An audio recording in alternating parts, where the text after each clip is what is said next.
This podcast is proud to be part of the TalkSport Fan Network. TalkSport. Powered by fans.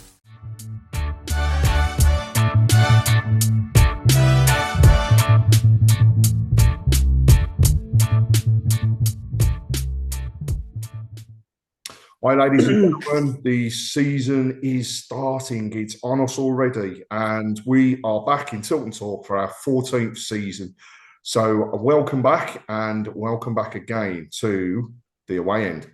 I am joined this evening by our friend Ben Thomas from the Tilehurst End podcast for all Reading fans out there. So Ben, tell us a little bit about yourselves, how long you've been going, and kind of what you get up to. Thanks, Craig. Yeah, really good to be here and talk about season starting, which is crazy. It seems like a long time coming, really. So, keen to get into that. In terms of the podcast, I mean, it started about 10 years ago, and it's had sort of a number of different iterations, really, a number of different hosts. I currently co-host it. I've been doing that for just over a year now, with my mate Ross Webber, who's over in the States, but is a avid Reading fan. So we kind of just shoot the breeze, really, have a chat every week about Reading. And obviously, as you can imagine, the last year has been interesting, really. It's been a bit of a baptism of fire when we got handed the reins. We didn't think it would be, quite as bad as it's got. But we're not just a podcast. We do a lot of articles. We have a website with articles that we have a range of writers that do either guest articles or regular columns. We have dabbled in a little bit of merchandise, but that's very, very exclusive. We don't tend to kind of sell that. It's more for giveaways. But yeah, we try and do as much as we can, really. I think we've got about 14,000 followers on Twitter now, which, you should never measure that in terms of success. But we've got quite a few people that look at what we do and read it and engage with us. So yeah, it's good fun. And as you know, you can never really get bored of talking about your football club, however bad it gets, Craig. So, privilege to do it, and privilege to sit in the hot seat and have the microphone every week and talk about our proud old club, basically. Excellent. And it's very similar to ourselves. I mean, I mentioned their 14th season we're into now, but growing year in, year out. And it's great fun, just like you say, to chew the ear of others, understand a little bit about the teams that we're going to be playing. And of course, it's a bit different for Birmingham this season. First time for many, many, many years in Division 1 and the third tier of English football, which, God, at the start of last season, if somebody had said it to us, we'd have gone, you're joking. But it's happened. We have well and truly hit the reset button. I think we've set, at the moment, as we stand, a bit of the league alight in terms of signings and what our intentions are with way move forward. And our owners haven't held back. They've improved the stadium no end. We've got new screens, which you guys will get to see on Saturday's game. There'll be the new sound system on the go. There's all new hospitality inside the stadium. There's work outside. It's just unreal what has happened across this summer. And who would have thought the relegation would signal the start of all of this work? So very, very, very exciting from our side of things. And I can't hold back. I am really looking forward to it, as I hope you guys are. So I'm a bit of background on Reading, I suppose. So when I looked at the league from last season, I think we finished 17th. So a tough season. Definitely some overlap with some players and stuff within the club, as we'll come on to shortly. One of which I know he's actually at your club at the moment and a friend of the show. Not going to mention no names because it will help you out. But I think you've had a very similar pre-season to ourselves in that you've played some really good sides. I think you've had 4 wins, 3 of those against championship sides, 1 draw against a Premiership outfit, and then finally 2 losses against, again, championship sides. But you've held your own. Did see a very good 2-0 result, I think, the weekend against Hull.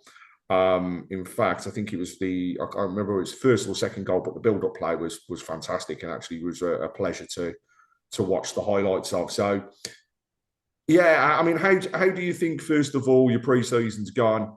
Very early doors to always say how you think the season will end. But we'll come on to a prediction at the end of it. But, tell us how you think the pre-season's gone and, again, what you're looking forward to at the weekend.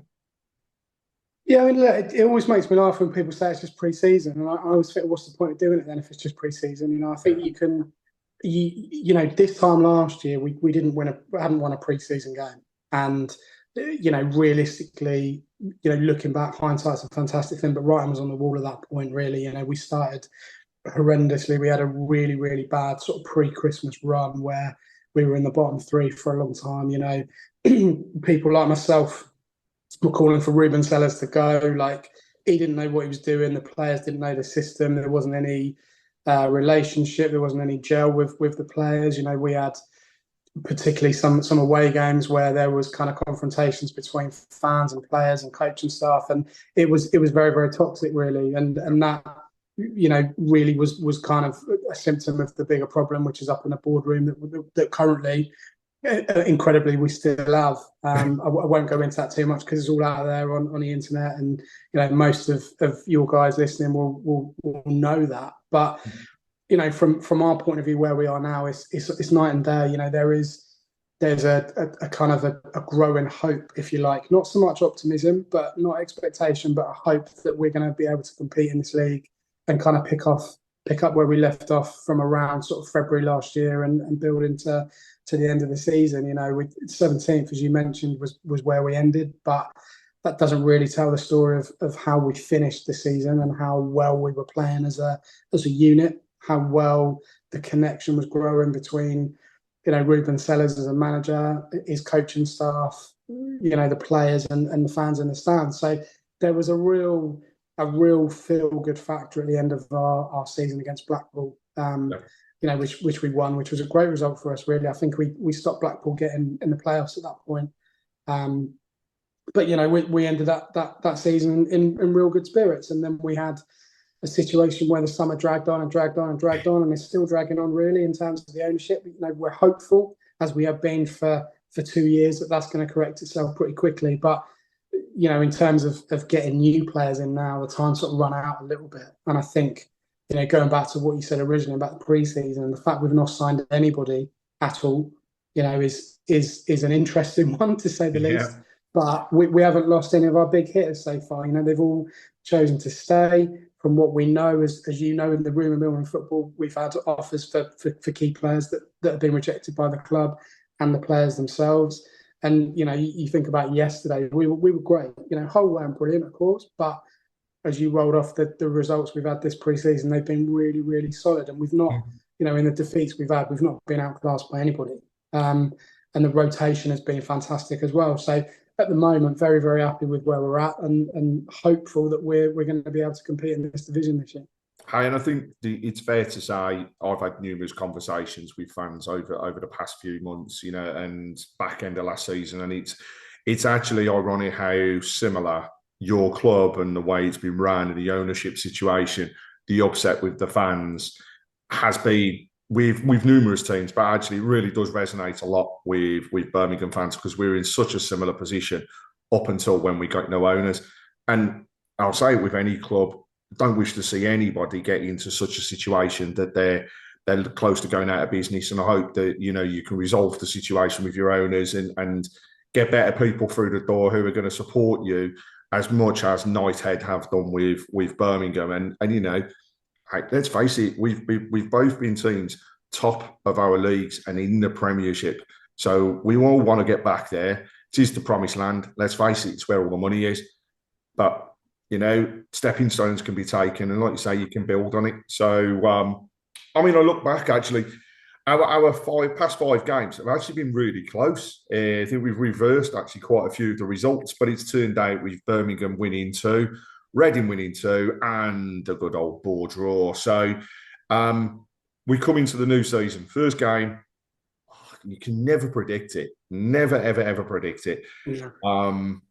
We've got a squad that is still gelling, but has done increasingly well across the pre-season.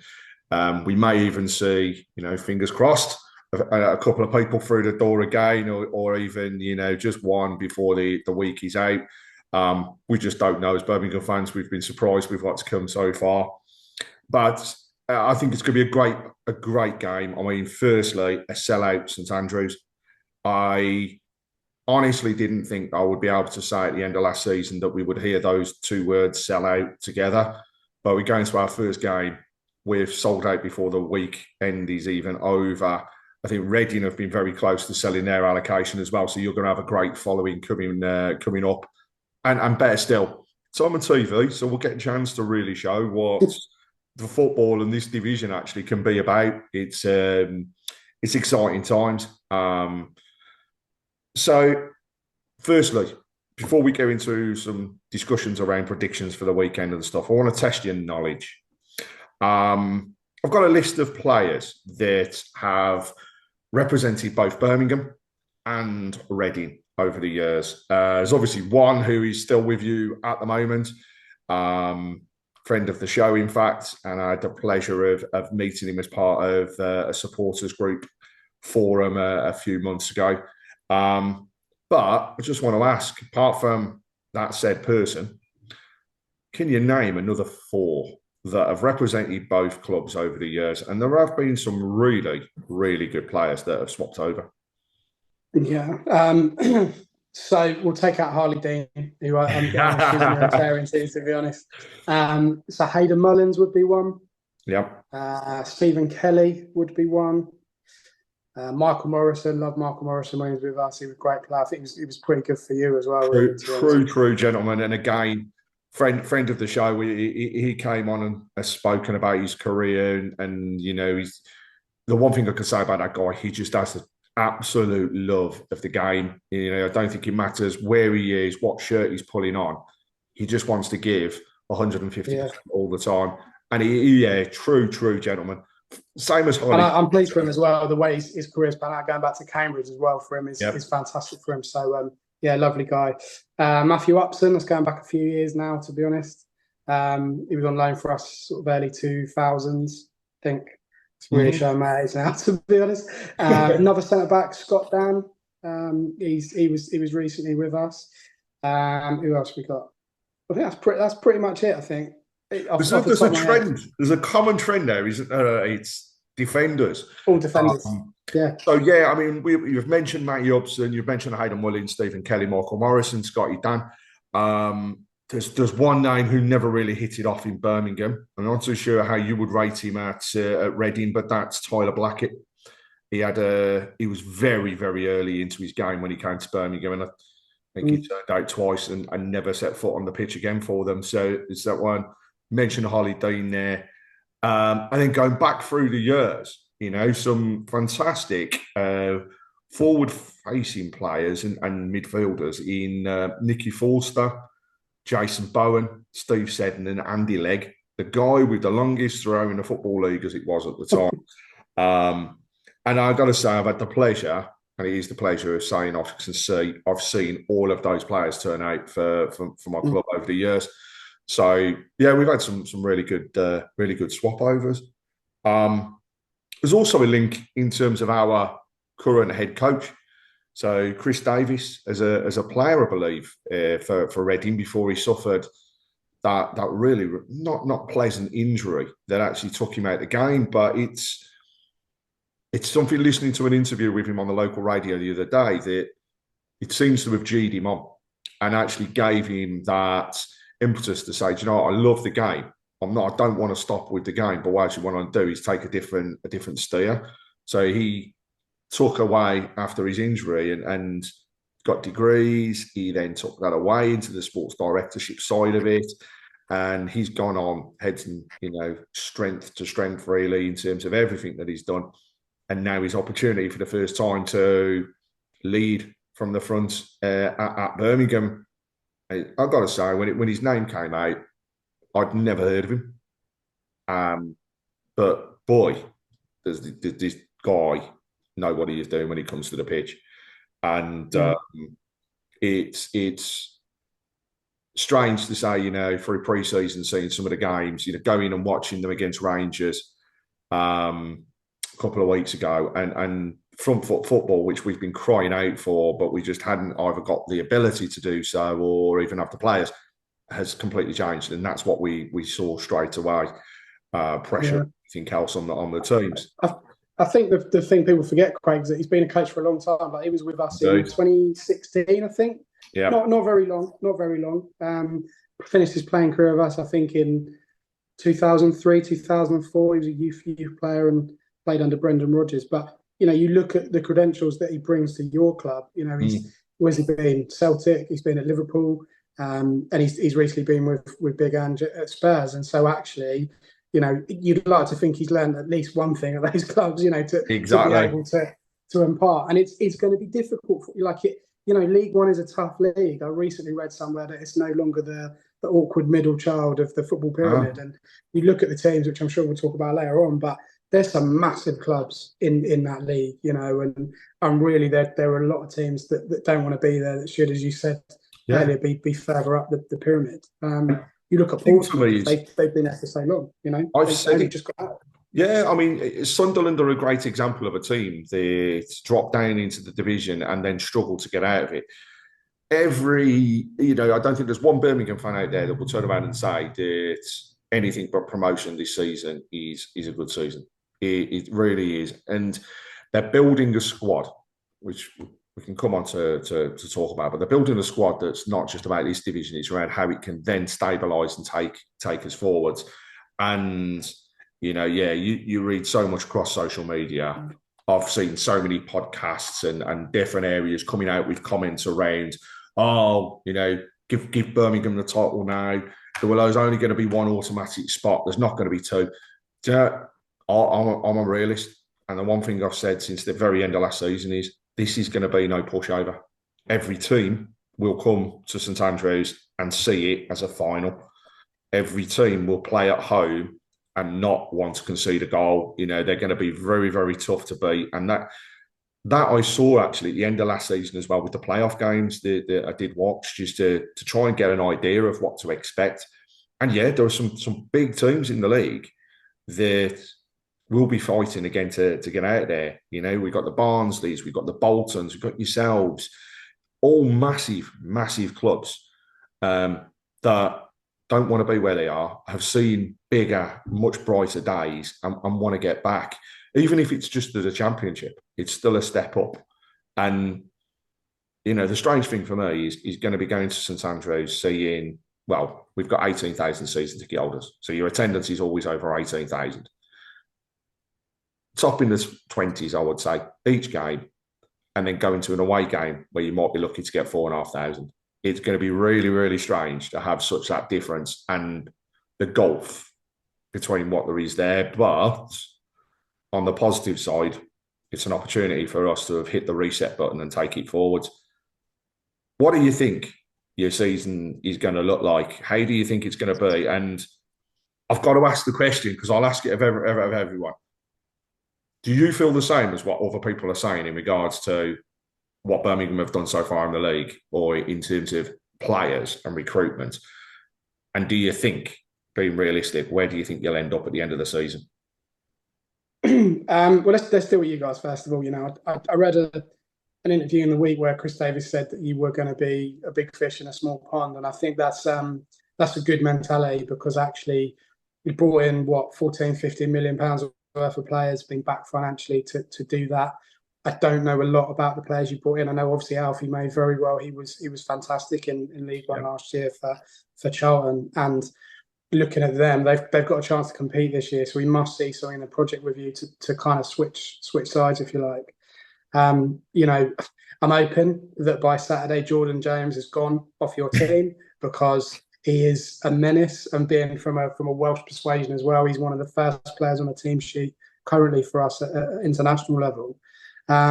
Look, you got a good squad, and I'm not going to be one of those people that goes, "Oh well, I think Birmingham will finish outside the top six," because that's unrealistic. There's going to be a lot of expectation on you guys, and not just from inside the fan base, but from the wider footballing community.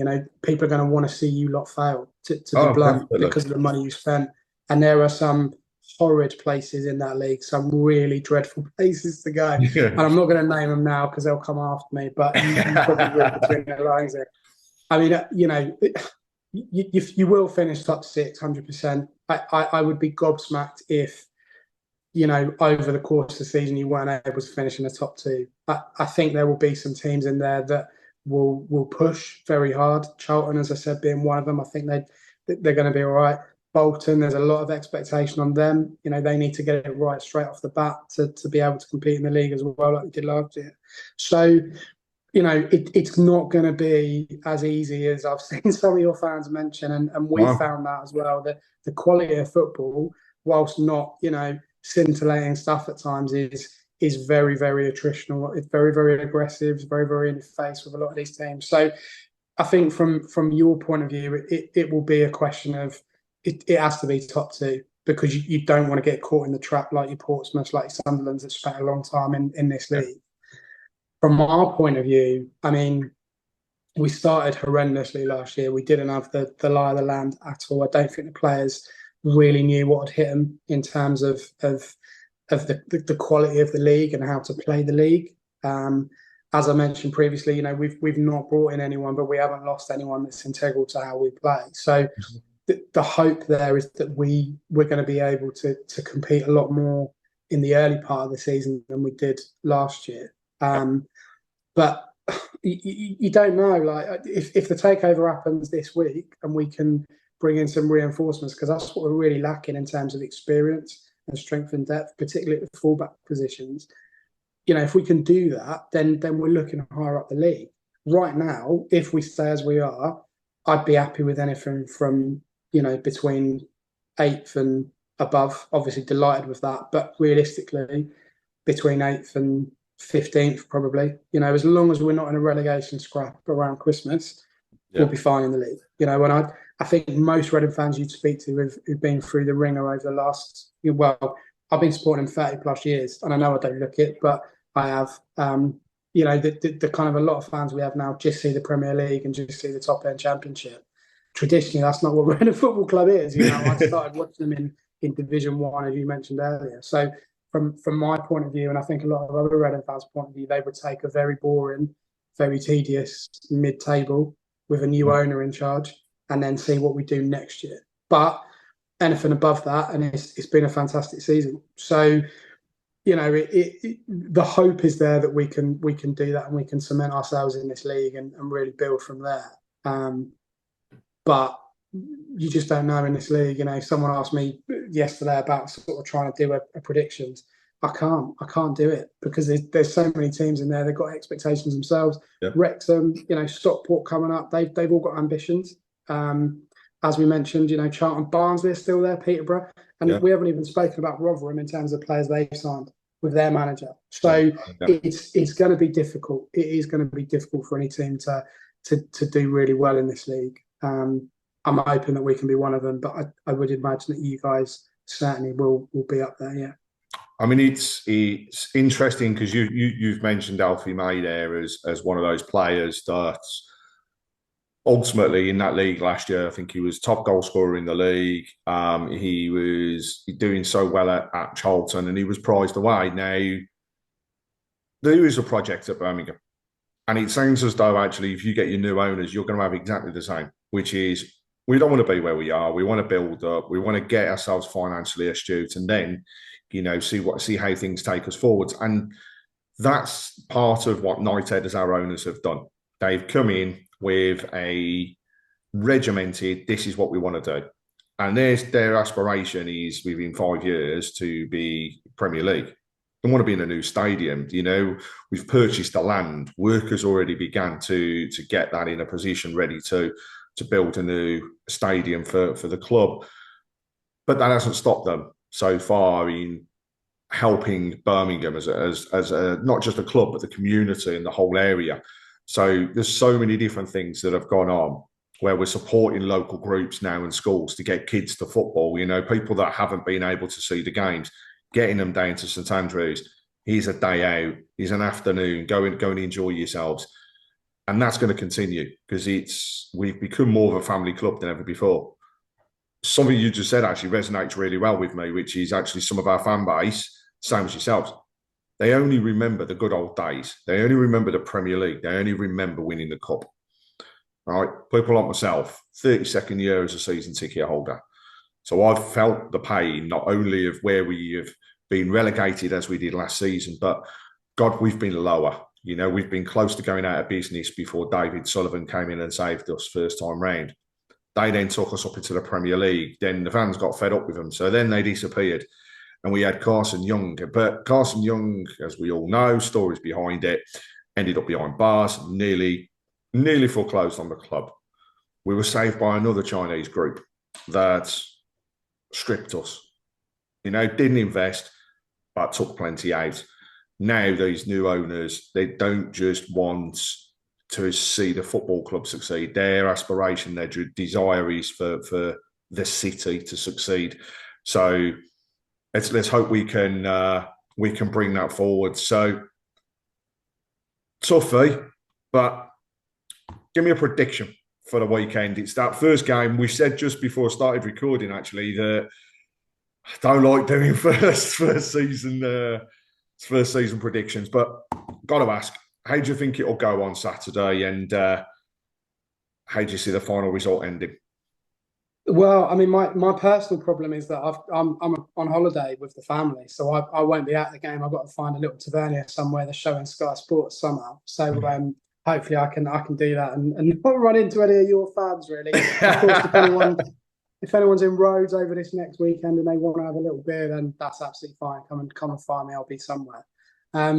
Look, I mean, you said it earlier. The first season games are very, very difficult, very, very difficult, and we have got a really disgusting August. You know, we've got some really difficult games. We've got obviously we go to Colchester during the week in the I'd still call it the Carling Cup, but you know what I mean. Yeah. Or the Worthington's Cup, as it was famously known for a few years. When was the last time you saw a pint at Worthington's? Exactly. Amazing, still going. Can't do it. And then we've got Wigan at home, we've got Wrexham away, we've got Charlton at home, we've got West Ham under 21s in the Bristol Street Motors Cup as well. So, or trophy as it's called. So it's a really difficult month for us. And I think, you know, looking at the game, if we can get out with anything positive on Saturday, that'll be really, really good. I'm really interested to see how we stand up to what you've got in terms of quality. You know, we've got quality players of our own that have gelled, that know how to play, that will fight for each other, that won't take any rubbish on the pitch, and they're fierce, you know. But it's whether or not you can get all of your new signings clicking early doors, and be able to do that. I mean, I'm sure your coaching staff may or may not be listening to this. I don't know, but you know, in terms of where we're at, we are very weak in the fullback area at the moment. Very, very weak, and we'll be playing young players. We'll be playing players out of position to cover those roles. So that is an area that really could be exploited for us. In terms of how else we are, you know, we're very, very strong in central midfield. The front three that play up top. Very, very quick, very athletic. There's goals all across those front three and in the central midfield positions. But in terms of a prediction, I mean, I would be surprised if we do get anything positive. I would, you know, I hate starting a negative, but I'd probably go for a 2-1 win for Birmingham. I think we will score. But, you know, my wish and my hope is that we come out with, you know, a 1-1, a 2-1. I'd be very, very surprised if we won the game. So I'm going to go with you guys on this one as kicking off your season with a win. But I think overall, across the course of the season, I think we'll be okay. And it's a good test for us. You know, it's a good opportunity, as you said, to show other people what we're about, likewise with you guys as well. So it'll be a good game, put it that way. It won't be boring. I think it'll be both teams that are going for it and we'll want to get points on the board straight away. So, should be a good one. I mean, overall, I think I'm very similar to yourself. I'm apprehensive around the first game because you just don't know what team's going to turn out in pre-season whilst it's good. Also, for me, it doesn't show the true perspective of what your players can do. And it's only when you go against teams in your own league that you get to find out. Because let's face it, these games mean something. Pre-season is about fitness and gelling. So it's going to be a good game. Mentioned it already, but a full house at St Andrews. The atmosphere is going to be buzzing. It really, really is. It's going to be absolutely superb, and I'm really looking forward to it. I'm going to go for, I'll say 2-0 win. I don't think that it'll be a case of a walk in the park, though. I think, you know, to start off with, we're going to have two nervous teams. and probably for the first 20 minutes be sizing each other up. Alfie May, you've mentioned him there. He has scored throughout pre-season, and he is a true poacher. And the thing with him that I've seen already is you get a ball to him, and he is going to slot them away. He did it the weekend with 2 poaching goals against West Brom. He scored against Solihull Moors. He scored against Rangers. He's also got that ability to. He's running, and his work rate off the ball is just unreal. And in fact, something we've been. I was going to say he's a very, very good player off the ball as well. And I think a lot of that goes underrated. Really, he's obviously he was top scorer last year, as you said in League One. But he certainly when we played him last year, he was very, very good. And the games I saw Charlton play, he was off the ball, very aggressive, made those runs, made space for other people, brought others into play. So he's a good player. He's a very, very good player, and you've done very well to get him on the money. That I think he was less than $1 million. Which is crazy. Well, I don't think anybody has ever got the figures out, and I don't think, in all honesty, we'll ever get them. But from what I understand, it was less than that. But hey, money talks at the end of the day, so we'll never find out. And you mentioned JJ, actually. That's an interesting one for us, because there's a few Birmingham fans that I think will be honest and say, actually, whilst he is good, do they rate him enough? And I think there's a few people that have actually spoken not very highly of JJ, but he's had a fantastic pre-season. He's really come into his own under Davies. I would be very surprised if he is still at Birmingham at the end of the window. I think he'll still be there the weekend. Unfortunate for yourselves, but I do think that he'll go before the window's out. But we've signed Leonard, and to me that's the natural replacement for him. Who tore it up in the Division 1 as well. So we've got players that can slot in. And we've still got Paik at a club. We've still got Miyoshi. Still got Laird from the defensive side of things. Dion Sanderson has been phenomenal again during pre-season. Seems to have got a bit of his mojo back. So hoping we can see the best out of him as well. But let's look forward to a good season for both teams. As I mentioned at the beginning, I really do hope that you get yourselves the owners that the club deserve and the fans deserve, that you can, do the same as ourselves and get yourself as a steady ship. Come Saturday, I say it all the time, I'll say it again. I wish you all the best for the season, but on Saturday I want you to have your worst game of the season. Actually, no, bar when we play you at your place. But look, thank you again, Ben, for joining us and talking to us on Tilton Talk and as part of the away end. Really do wish you all the very best as the season goes by. And I'll sign off by saying, keep playing.